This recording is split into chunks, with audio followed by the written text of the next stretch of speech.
Няма значение възрастта ти, има значение как започва деня ти. Защото кожата не знае на колко си, тя знае колко се грижиш за нея.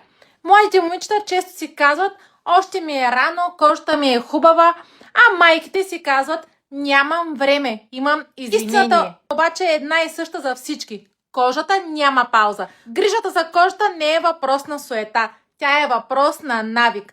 Навик, който или започваш на време, или наваксваш по-късно. Днес ще ти покажа моята сутрешна рутина с биотика, която е лесна и ефективна.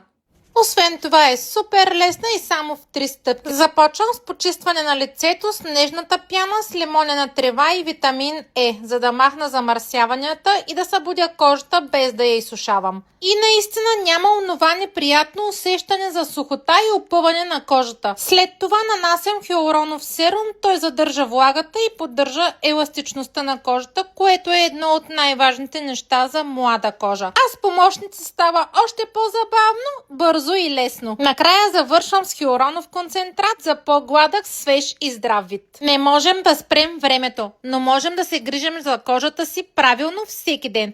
Грижата за кожата не е обещание за вечна младост, тя е уважение към себе си. И това винаги си личи.